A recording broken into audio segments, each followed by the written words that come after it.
안녕하세요. 문 닫지 마. 제가 치킨집을 하지 말라고 했던 영상의 댓글들을 보니까 뭐 원가가 얼만지도 모르고 얘기한다. 네가 뭘 아는데 그러냐. 나는 장사 잘 되는데 어디서 주워들은 얘기를 하냐는 말이 꽤 보이더라고요. 댓글에 그렇게 응가 싸지르고 가시는 분들이 너무 많더라고요. 어쩌면 저는 실제로 치킨집을 해봐서 실패를 해봤기 때문에 말리는 것일지도 몰라요. 최근에 60개 치킨이 많이 뜨는 것 같더라고요. 제가 아는 친한 동생이 서울에서 60개 치킨 한참 뜰 때 장사가 잘 될 것 같다고 같이 해보자고 그랬었어요. 저희 지역에 지사권까지 받아오겠다고 그랬었는데 저는 뒤도 안 돌아보고 안 한다고 했습니다. 그게 최근에 저희 동네에 생겼는데 굉장히 잘 된다고 하더라고요. 하지만 저는 우선 치킨집을 하다가 말아먹었기 때문에 강한 거부감이 있었고, 또 치킨집 원가가 동종 외식업에 비해서 상당히 높은 편이에요. 이건 치킨집만 해봤던 사람은 아, 내가 장사를 하면 원가가 이렇게 높구나 라고밖에 생각을 못해요. 사람이 장사를 시작하는데 안 될 것 같다는 생각을 가지고 하는 사람은 거의 없어요. 그럼 애초에 장사를 하지 않는 게 맞겠죠? 거의 모든 사람이 장사가 대박 날 거라고 생각을 하면서 시작을 해요. 그런데 막상 오픈을 하면 내 생각과는 다르게 10명 중에 8명은 안 되는 게 팩트예요. 저는 제가 치킨집을 하다가 실패했을 때 그 이후로는 가게를 새로 하더라도 안 될 것 같은 부분을 더욱 많이 생각하는 버릇이 생겼어요. 그 이후로는 내가 가게를 오픈을 하게 되면 대박을 바라는 것보다 정말 최소한 이 정도 이상은 팔아야겠다는 목표만 가지고 장사를 하게 됐어요. 제가 지금까지 여러 가게를 해오면서 느끼는 경험들을 말씀드리는 거지, 이게 누군가한테는 맞는 얘기다라고도 할 수 있고 말도 안 되는 소리다라는 얘기를 하시는 분들도 있을 거예요. 내가 지금 장사를 하고 있는데 한 번도 실패한 적 없이 잘 되어 오신 분들은 공감을 못 하실 수도 있고, 하는 사업마다 안 돼서 망하신 분은 또 제 얘기가 공감 가시는 분들도 있을 거예요.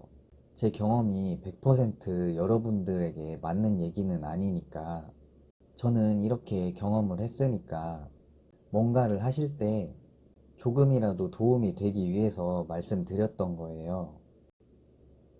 일단 논란이 있는 치킨 원가에 대해서 말씀을 드릴게요.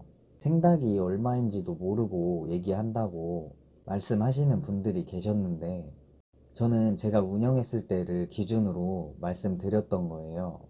닭을 어떤 경로로 정말 저렴하게 받는 분들도 계실 거고, 내가 생각했던 것보다 비싸게 받는 분들도 계실 거예요.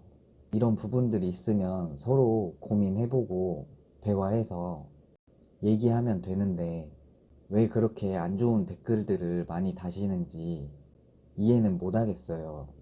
댓글 다는 사람들은 참 화가 많은 것 같아요. 이런 얘기를 할 때 본인의 상황에서만 생각하지 말고, 아, 누군가는 이렇게 싸게 받는 사람도 있고 비싸게 받는 사람도 있구나 라고 생각을 하시면 되는 거예요. 저는 제가 해봤었기 때문에 제 경험을 말씀드렸던 거고, 치킨집 창업이 워낙 실패를 많이 하는 업종 중에 하나라서 설명을 드렸던 거고요. 제가 치킨집 하다가 말아먹은 이유는 가장 큰 게 상권 분석이 잘못됐었어요. 저는 처음에 닭강정집을 했었어요. 예전에 닭강정 한참 유행했을 때 있죠. 장사가 안 돼서 그 이후에 치킨집으로 바꿨는데 그것도 잘 되지 않았어요. 제가 여기서 말씀드리고 싶은 건, 저처럼 이렇게 장사가 안 된다고 같은 업종의 다른 브랜드로 바꾸시는 분도 계실 거예요. 그런데 만약에 아무리 맛이 있다고 해도 장사가 안 된다면 그 자리에서 해당 업종은 먹히는 상권이 아닌 거예요. 이럴 때는 아예 다른 업종으로 갈아타거나 가게를 정리하시는 게 가장 좋고요.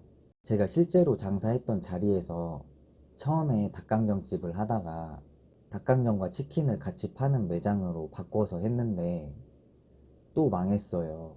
나중에 제가 나가고 나서 또다시 다른 치킨집이 들어왔어요. 그런데 제가 최근에 그쪽을 방문할 일이 있어서 가봤더니 그 치킨집도 또 망했더라고요. 저 같은 경우는 테이크아웃 전문점을 하다가 장사가 안 돼서 나중엔 배달도 했었어요.